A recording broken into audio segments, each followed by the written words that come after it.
వాటితో అయినా సచ్చిపుడతామన్నారా మాకు ప్రాణవాయు మొక్కలారా మా ఇంటి బిడ్డలారా మా ఇంటి బిడ్డలారా మీరులై ఒరిగినారా ప్రజా ఉద్యమాల అందుకు నడుచుకుందా మట్టి పువ్వులారా మల్లె మొక్కలారా మా ఇంటి బిడ్డలారా మా ఇంటి బిడ్డ సుక్కలైనారా నింగిలో తారలై నిలిసినారా.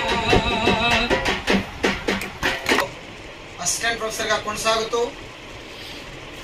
సివిల్ సర్వీసెస్ అకాడమీకి డైరెక్టర్ గా ఉంటూ గతంలో ఓయూగా పనిచేసి అంబేద్కర్ రీసెర్చ్ సెంటర్ కి కూడా డైరెక్టర్ గా పనిచేసి ప్రస్తుతం ఉస్మానియా యూనివర్సిటీ నుంచి బ్యూరోక్రాట్స్ గా నాయకులు కార్యకర్తలు విద్యార్థులు సమాధానము శంకరపల్లిలో విన్నా.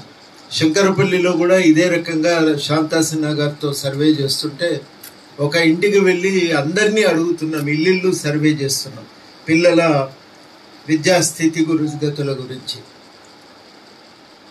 ఆమె అన్నది నా పిల్లల్ని కష్టపడైనా బడికి పంపిస్తున్నాను. నేను కూడా మళ్ళీ అదే ప్రశ్న అడిగిన, చదువుకుంటే ఏమొస్తుందమ్మా, ఏమన్నా ఉద్యోగాలు వచ్చేదైతే లేదు కదా, మరి ఎందుకు చదివిస్తున్నావు అంటే, నేను బస్ స్టాండ్కి పోతే బస్ మీద ఏం రాసినదో నాకు తెలియదు సార్, వాళ్ళని వీళ్ళని అడిగితే సమాధానం చెప్పరు, ఒకరు పోమ్మ వాళ్ళని అడగంటారు, ఒకరు ఎక్కిరిస్తారు.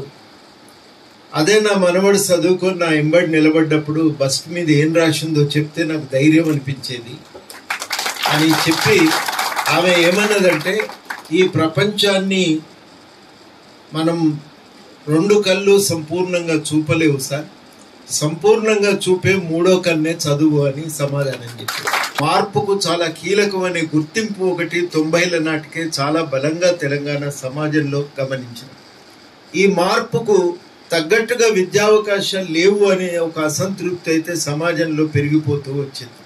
అందుకనే తెలంగాణ ఉద్యమ క్రమంలో ఆంధ్ర తెలంగాణ మధ్య ఉన్నటువంటి అంతరాల గురించి మాట్లాడుతూ తెలంగాణ వస్తే మనకు చదువుకునే అవకాశాలు పెరుగుతాయి, అది మనం ఆ రోజు కలగన్నటువంటి వాస్తవం. అట్లా తెలంగాణను చదువుకునే అవకాశాలను సాధించుకోవటానికి మరి ఒక ప్రయత్నం జరిగితే కేజీ టు పీజీ ఉచితమనే నినాదం ఆ ప్రయత్నం నుంచి వచ్చింది కానీ అది ఆచరణలకు నోచుకోలేదు. కొన్ని మనకు గురుకులాలు పెరిగినాయి తప్ప అందరు పిల్లలకు చదువుకోవటానికి నాణ్యమైన విద్యను అందించే పరిస్థితి లేదు. అది పాఠశాల స్థాయిలో పరిస్థితి ఉంటే డిగ్రీకి తర్వాత యూనివర్సిటీ స్థాయికి వచ్చేసరికి మౌలిక సదుపాయాలన్నీ కూడా విచ్ఛిన్నమైపోయినాయి. గతంలో ఉన్న కాలేజీలు నిర్లక్ష్యానికి గురైనాయి, గతంలో ఉన్న యూనివర్సిటీలు నిర్లక్ష్యానికి గురైనాయి, పోస్టులు ఖాళీగా మిగిలిపోయినాయి, కాలేజీల్లో పాఠాలు చెప్పేవాళ్ళు లేకుండా పోయినరు. ఇప్పుడంతా కూడా పార్ట్ టైం లెక్చరర్లే, కాంట్రాక్ట్ లెక్చరర్ల సంఖ్య కూడా తగ్గిపోతున్నది. మొత్తంగానే మౌలిక సదుపాయాలు దెబ్బతిని యూనివర్సిటీల్లో ఉన్న కనీస బోధన అవకాశాలు కూడా రోజు రోజుకు చెదిరిపోతున్నాయి. ఈ స్థితి నుంచి బాగుపడటం ఎట్లా అనేది ఇవాళ అందరి ముందు ఉన్నటువంటి ప్రశ్న.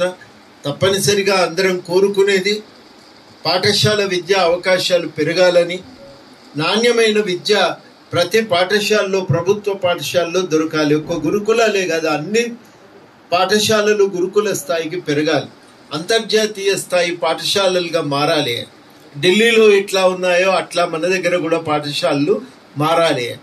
పాపం అరవింద్ కేజ్రీవాల్నేమో స్కూళ్ళు బాగు చేసినందుకు ఆయన్ని అలాగే అరెస్ట్ చేసిండ్రు, జైల్లో పెట్టిండ్రు. చాలా విచిత్రం అనిపిస్తుంది. గుజరాత్లో నేరం చేసినటువంటి వాళ్ళనేమో వీళ్ళే క్షమాభిక్ష పెట్టి వదిలిపెట్టి స్కూలు విద్య లాంటివి బాగు చేస్తున్నటువంటి ఒక వ్యక్తిని మాత్రం రాజకీయంగా ఎదుర్కొనే ఆలోచనతో దెబ్బగొట్టేటువంటి లక్ష్యంతో ఆయనను మాత్రం ఇలా అరెస్టు చేసి జైల్లో పెట్టడం చాలా శోచనీయమైన విషయం. ఇది వాళ్ళ తెలంగాణ దేశవ్యాప్తంగా కూడా జరుగుతున్న ఒక పరిణామం. అందుకనే విద్య మీద మనం ప్రత్యేకంగా ఒక ప్రణాళికాబద్ధంగా పోవలసిన అవసరం ఉన్నది. ప్రజా సంఘాలుగా మన బాధ్యత ఏంటంటే ప్రణాళికలు మనమే రూపకల్పన చేయాలి, వాటి సాధన కోసం ప్రయత్నం చేయాలి. ఇలా ఆ క్రమంలోనే బలంగా ఈ ఎన్నికల సందర్భంలో వచ్చినటువంటి నినాదం ఏంటంటే ప్రతి పాఠశాల అంతర్జాతీయ ప్రమాణాలతో కూడిన విద్యా సంస్థగా ఎదగాలి అనేది. దానికోసమే ప్రతి సంస్థను బాగు చేయాలి, మంచి విద్యను అందించాలి, నాణ్యమైనటువంటి విద్యను అందించాలి. దానికి తగ్గట్టుగా స్కూల్లో భోజన సదుపాయం ఉండాలి. అదేవిధంగా కాలేజీ సిబ్బంది ఖాళీలన్నీ పూరించాలి, నియమించాలి, సిబ్బందిని నియమించాలి, యూనివర్సిటీల్లో సిబ్బందిని నియమించాలి, మంచి నాణ్యమైన ఉన్నత విద్యను కూడా అందించాలి అనేదే ఇవాళ మనందరం కూడా కోరుకుంటున్నాం. యూనివర్సిటీ కాలేజీలను కూడా సరిగ్గా నడపాలి అని చెప్పి మనం కోరుకుంటున్నాం.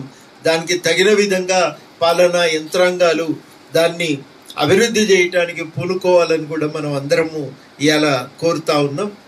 ఇది ఇవాళ మనం అందరం కూడా ఆశిస్తున్నటువంటి ఒక విషయం. ఈ ఆశ వాస్తవ రూపం దాల్చాలంటే ఒకటి, మనం ప్రజలు ప్రజా సంఘాలుగా నిర్దిష్టమైనటువంటి సూచనలు